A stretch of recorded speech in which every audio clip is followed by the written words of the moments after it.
Daily. Taste the Daily.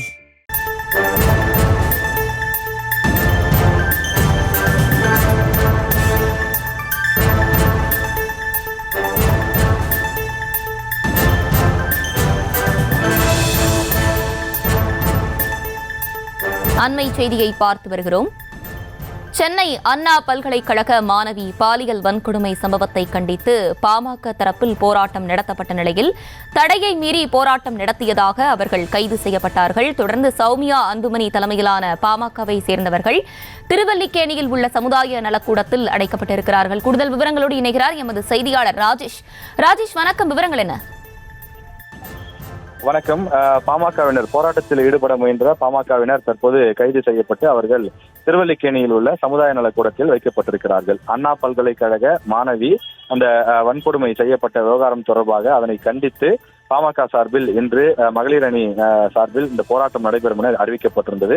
பசுமை தாயகம் அமைப்பின் தலைவர் சௌமியா அன்புமணி தலைமையிலே இந்த போராட்டம் நடைபெறும் என அறிவிக்கப்பட்ட நிலையில் போராட்டத்தில் ஈடுபடுவதற்காக முயற்சி செய்த பாமகவினர் அதற்கு முன்னதாகவே கைது செய்யப்பட்டார்கள். அதாவது முன்னதாக சௌமியா அன்புமணி டீனேஜர்களுக்கு கூட தங்களுடைய இல்லத்திலிருந்து வல்லூர் கோட்டம் வந்து இறங்கினார். அவர் காரிலிருந்து இறங்கப்படுவதற்கு முன்னதாகவே கைது செய்யப்பட்டார். கைது செய்யப்பட்ட அவர்கள் தற்போது திருவல்லிக்கேணியில் இருக்கக்கூடிய ஒரு சமுதாய நலக்கூடத்தில் கொண்டு வந்து அடைக்கப்பட்டிருக்கிறார்கள். அங்கே உள்ளே இருக்கக்கூடிய அந்த பெண்களை தவிர்த்து மீதம் இருக்கக்கூடிய அந்த ஆண்கள் அனைவரும் இங்கே வெளியே செல்லுங்கள் என்று போலீசார் முதலில் கூறினார்கள். நாங்கள் இவர்களோடு தான் சேர்ந்து உள்ளே வந்திருக்கிறோம், நாங்களும் தொடர்ந்து உள்ளே தான் இருப்போம் என்று அவர்கள் பேசினார்கள்.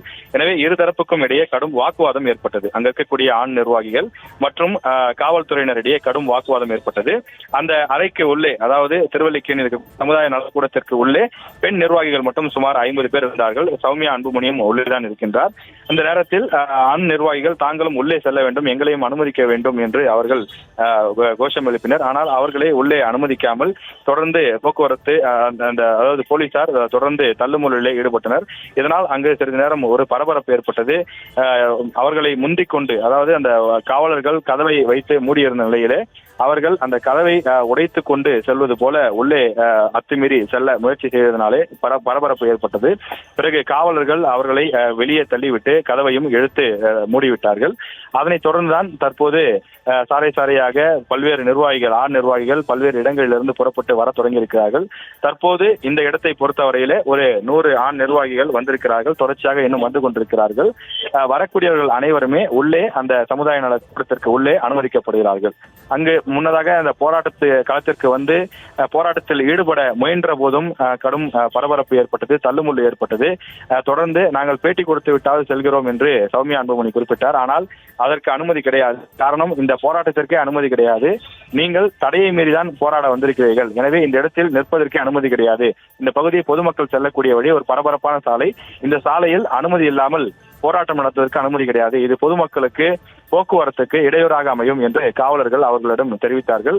அதனை தொடர்ந்தும் ஏற்க மறுத்து நாங்கள் தொடர்ந்து கோஷங்களை எழுப்புவோம், தொடர்ந்து போராட்டத்தில் ஈடுபடுவோம் என பாமகவினர் கூறியதனால போலீசார் அவர்களை வலுக்கட்டாயமாக காவல்துறை வாகனத்தில் ஏற்றி தற்போது திருவல்லிக்கேணியில் இருக்கக்கூடிய சமுதாய நலக்கூடத்தில் கொண்டு வந்து அடைத்திருக்கிறார்கள். இங்கே வந்த இடத்திலும் கடும் வாக்குவாதங்களும் தள்ளுமுள்ளும் ஏற்பட்டது. தொடர்ச்சியாக பாமகவினர் உள்ளே கோஷங்களை எழுப்பி வருகிறார்கள். தமிழ்நாட்டில் இருக்கக்கூடிய பெண்களுக்கு, மாணவிகளுக்கு பாதுகாப்பு வேண்டும்.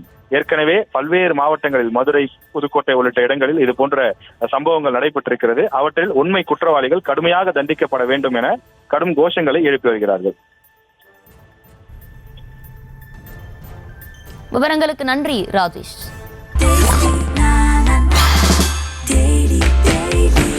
Taste the Daily. Taste the Daily.